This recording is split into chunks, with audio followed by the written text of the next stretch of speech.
Teman-teman di Kabupaten Malaka, konstelasi politik pemilihan kepala daerah Kabupaten Malaka mulai terdengar resonansinya sampai ke akar rumput. Figur-figur potensial yang merupakan putra-putra terbaik Rai Malaka mulai menjadi buah bibir masyarakat, di mana diharapkan bahwa putra-putra terbaik ini dapat menghiasi panggung politik sebagai kontestan di kontestasi pemilihan kepala daerah atau Bupati Kabupaten Malaka 2024-2029. Sejumlah nama santer dibicarakan akan maju dalam gelanggang politik 2024. Maka kemudian dipastikan pemilihan Bupati Kabupaten Malaka tahun ini akan berlangsung memanas dan sengit. Hal ini bukan tanpa alasan. Alasan yang utama adalah bahwa panggung politik Pilkada Malaka tahun ini akan mempertemukan figur-figur terbaik Malaka, yaitu dua mantan bupati atau bupati perdana dan incumbent saat ini dalam satu panggung yang sama dalam rivalitas politik perebutan kursi orang nomor 1 dan nomor 2 Malaka. Juga bukan hanya dua bupati atau dua mantan bupati yang akan bertarung, tetapi ada nama figur muda yang juga namanya merupakan salah satu kader muda terbaik Kabupaten Malaka yang akan ikut menghiasi panggung politik Pilkada Malaka tahun 2024, yaitu kakak Kim Taolin.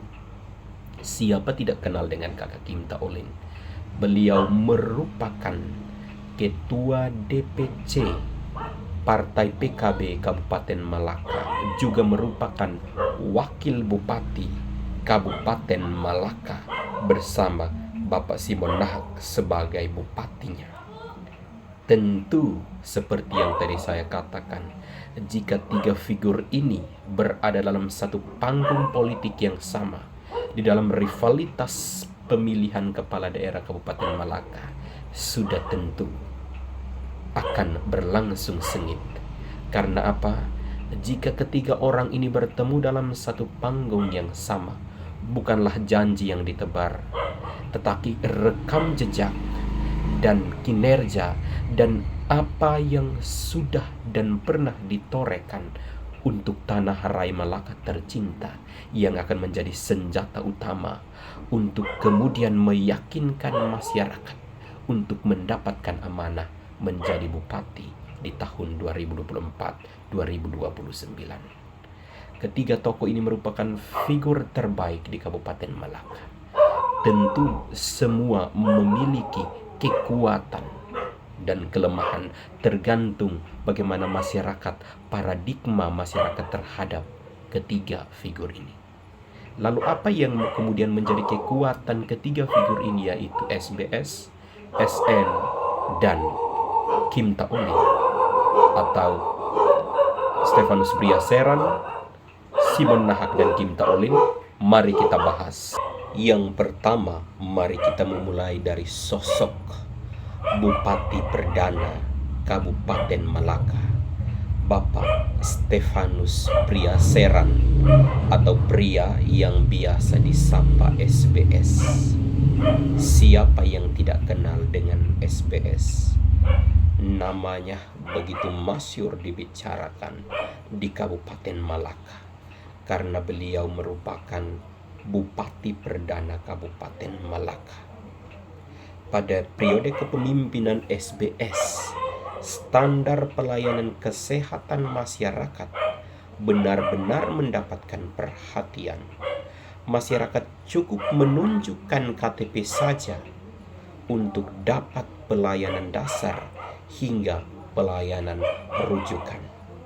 Bahkan waktu beliau memimpin, pengadopsian keberhasilan program yang pro rakyat yaitu standar pelayanan rumah sakit penyangga perbatasan saat itu mendapat penilaian paripurna atau bintang 5. Artinya kesehatan menjadi fokus dan prioritas di masa kepemimpinan SBS, karena jika masyarakat sehat, tentu pembangunan sumber daya manusia akan berlangsung dengan baik.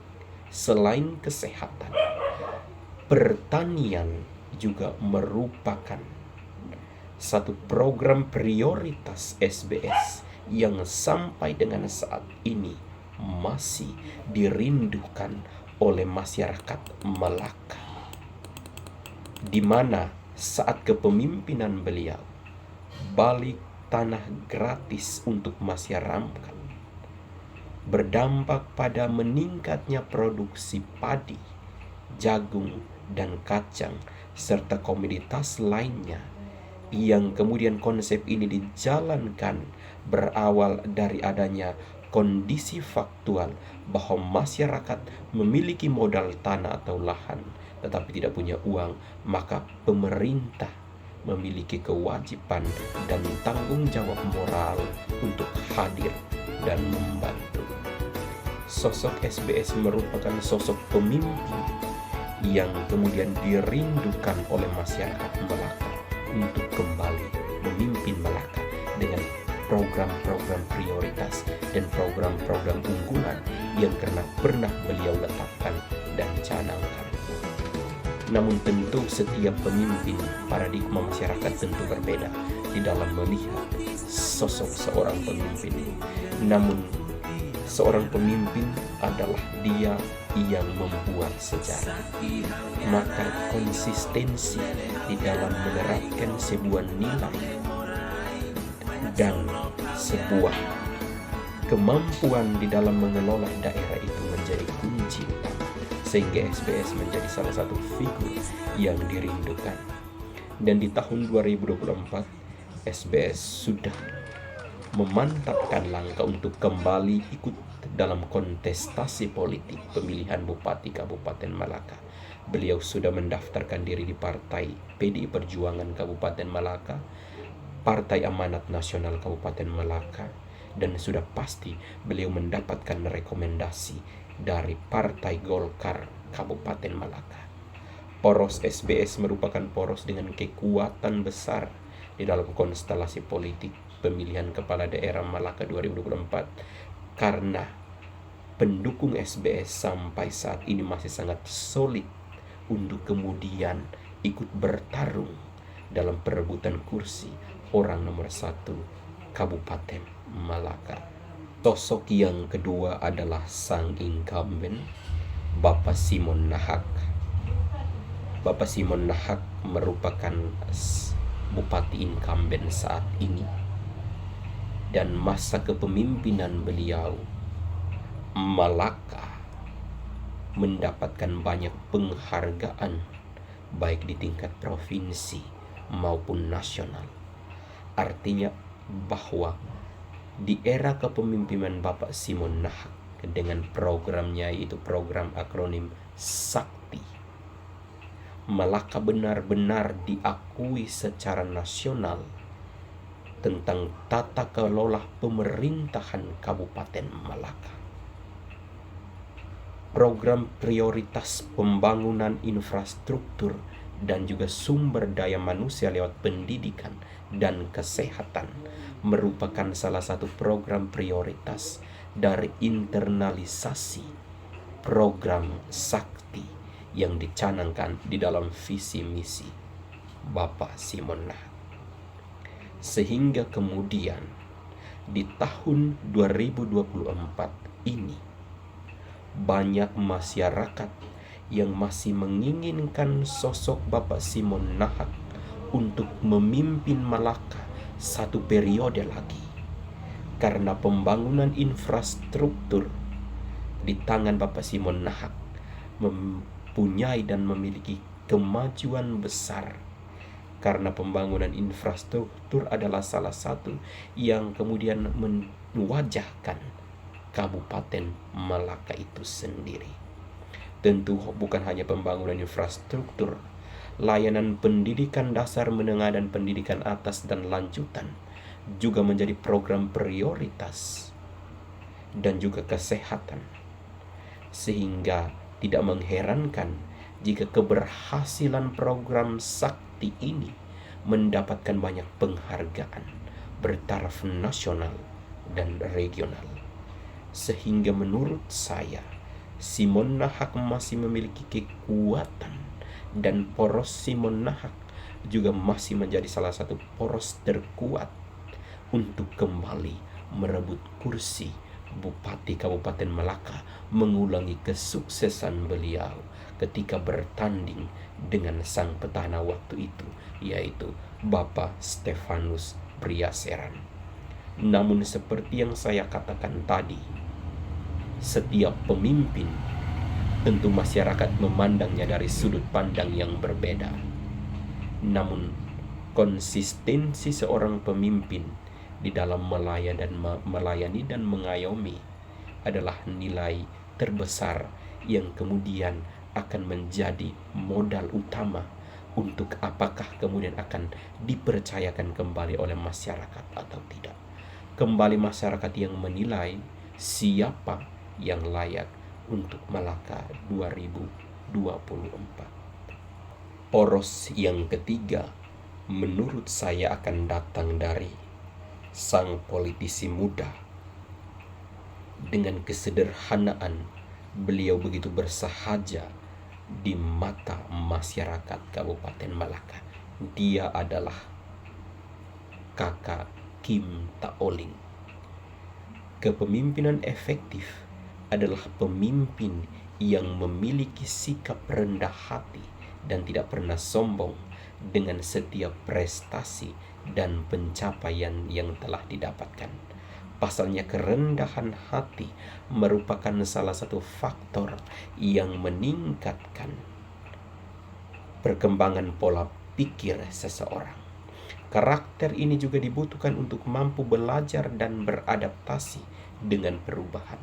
Dari sejak awal menjabat sebagai Wakil Bupati Malaka hingga saat ini, ciri khas Louis Lucky Taolin Esos yang tidak dipungkiri adalah kerendahan hatinya. Rasanya tidak banyak pemimpin yang memiliki karakter seperti itu. Putra sulung dari almarhum Taolin Lodovicus juga dikenal dengan sosok yang sederhana dan tidak suka dengan hal-hal yang terlalu resmi. Dia kerap turun duduk bersama rakyat, mendengar aspirasi dan keluhan warga sambil menikmati suguhan sirih pinang dari rakyatnya. Kita membutuhkan seorang sosok pemimpin seperti beliau. Kesederhanaan adalah kunci seorang pemimpin untuk kemudian mampu menginternalisasikan program visi misinya sampai ke masyarakat akar rumput. Pendekatan yang humanis kepada masyarakat merupakan salah satu kunci untuk kemudian masyarakat merasakan memiliki seorang pemimpin yang mengayomi masyarakatnya.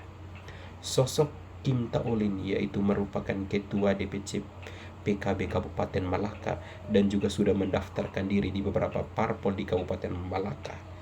Tentu beliau serius untuk menatap konstelasi politik pemilihan Bupati Kabupaten Malaka dan siap untuk maju dan menantang kedua seniornya yaitu SBS dan SN. Jika kemudian ini terjadi akan menarik karena Simon Nahak dan Kim Taolin akan pecah kongsi. Keduanya berada dalam satu rivalitas politik di panggung politik yang sama, namun bukan sebagai kawan tetapi sebagai lawan di dalam panggung pemilihan Bupati dan Wakil Bupati Kabupaten Malaka. Ketiga figur ini merupakan sosok-sosok terbaik Kabupaten Malaka. Masyarakat yang akan menilai siapa yang terbaik untuk diberikan amanah untuk Malaka 5 tahun ke depan. Orang tidak bisa menjawab, teman-teman di Kabupaten Malaka sendiri yang bisa menjawab siapa yang cocok dan layak untuk Malaka 2024. Salam.